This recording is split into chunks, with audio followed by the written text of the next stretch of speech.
Welcome back. Our guest in this segment is Werner Simbeck, and we're going to be talking about climate change. So Werner, maybe you can start off by telling us what's happening on the ground, and you just mentioned a minute ago the fires in Indonesia. Yeah, it's something that's been totally unreported. The only reason why I know about it is because I'm connected to the alternative media. I read often articles that most people don't get access to. You don't ever hear about that in the mainstream media. So what's been going on in Indonesia? Indonesia produces most of the palm oil in the world. And palm oil gets used for all kinds of pharmaceutical as well as beauty products, soaps, what have you, as well as, and what's left over after the palm oil process gets fed to cattle. And most of that goes to New Zealand, actually. So New Zealand cattle gets fed on a waste product from the palm oil industry. The issue with palm oil is very desirable, a very desirable product.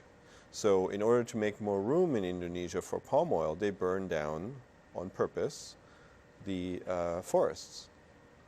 So the problem with burning forests in Indonesia is that there's a really thick layer of peat moss. So what happens is the fire goes underground.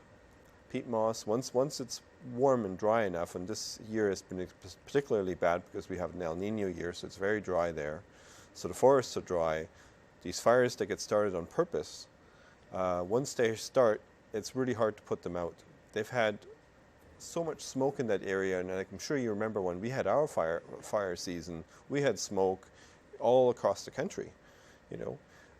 Calgary was complaining about the smoke. You know, even we had really strange, cloudy, smoky days and weeks even, where the sky was just really difficult to see. I mean, you couldn't see the blue sky anymore because of all the smoke in the air.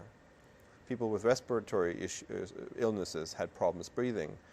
Anyway, so what's going on in Indonesia, those fires are so large, they're so large, that they produce as much carbon dioxide emissions as all of the United States combined. Right? That's like adding another United States to the world. Just because of these fires who have gone basically without any, they're out of control.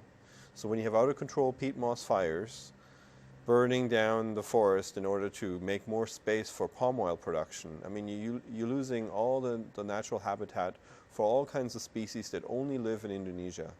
The orangutans would be an example. Right? But they're the closest. They're very close relatives to us. Except smarter. You know? Well, maybe. Yeah.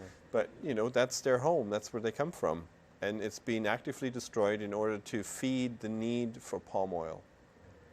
And I know the smoke is spread across all of that part of Asia and probably around the world, really. Yeah. Anyway, so that's a little side note. That's really a footnote, really, of what's going on. So, you know, we've in Canada now, just to bring it back, we had an election, we had a change of government, which is good news for climate change, I suppose. Paris is coming up now in December, early December. That means the world is coming together to negotiate a new climate treaty. Kind of like what was happening in Japan when we did the Kyoto Accord, the Kyoto Agreement, that the Harper government just decided to get rid of. We're not going to follow that anymore. So basically something that was legally binding was just thrown out the window. Really what that has meant to Canada is that we have fallen behind of all the other industrialized countries. We haven't been pulling our own weight. We've waited really long to now finally do something. You know, now Paris comes around, Canada looks really bad, it used to look really bad. With new government, they're really keen on fixing that image that we've had, but it's going to cost a lot of money, right? Unfortunately. But fair enough, money is a human creation. We should spend all the money that it takes in order to fix climate change.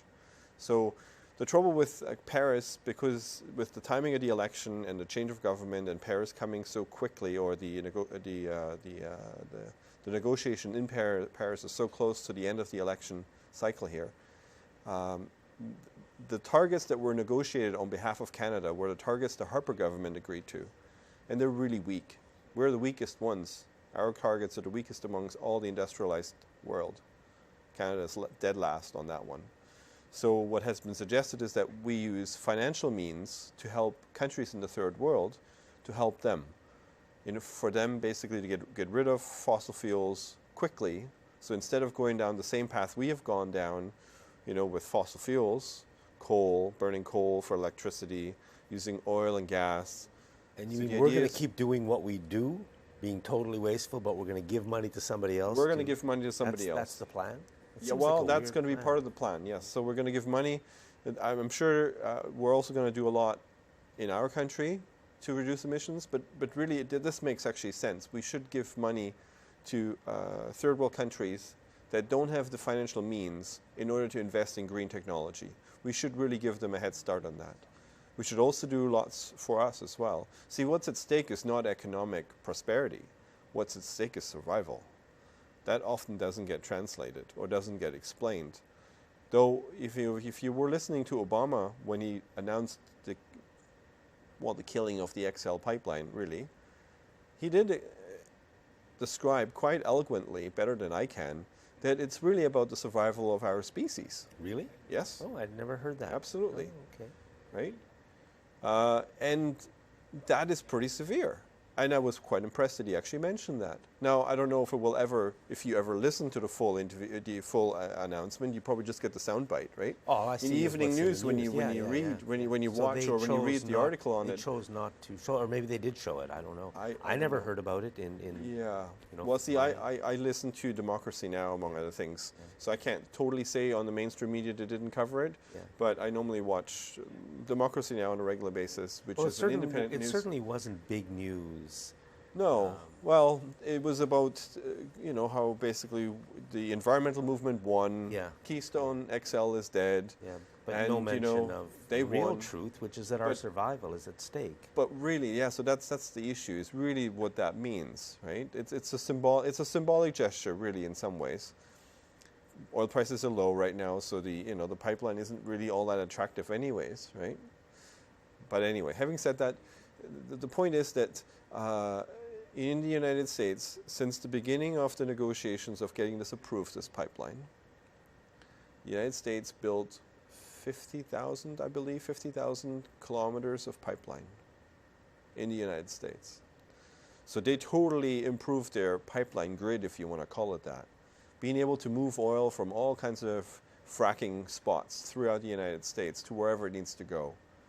That little bit of pipeline that the Keystone XL would have done is almost a drop in the bucket. So they're going to get that oil down there anyways. Yeah. That's my point. So even if they have to take trains to get it to on the other side of the border, they'll just unload put it into a pipeline there, and it goes from there. So things are not looking good. Not really. But the good things are that we're so wasteful that we have such an ability to reduce consumption and still have very, very nice lives, but probably better lives. Yeah. So all of that is possible, and to me, that's what we should be talking about now. Like, that's true. We should certainly be building better public transit, high-speed rail, and doing it smart, not building it to give the corporations as much as they can steal from us while they're building it, but really do it right. Well, I mean, giving a lot of credit to the Liberal government, they have been announcing that during the campaign that they were going to put a lot of money into infrastructure, into public transportation. So let's see if they're going to do it or not. Yeah. I mean, those are the right things to do. But climate change, actually abrupt climate change, which is upon us, meaning things are happening much faster than they all anticipated. They all thought it was going to slowly but surely keep getting warmer. But there's a phenomenon called abrupt climate change where you trigger certain feedback loops that will speed the process up. It doesn't go linear anymore, it goes exponential. It goes faster and faster and faster. It's like a train going downhill. It starts out really slow, very gradual, it picks up speed, but then it goes faster and faster and faster and faster, and you just can't slow it down.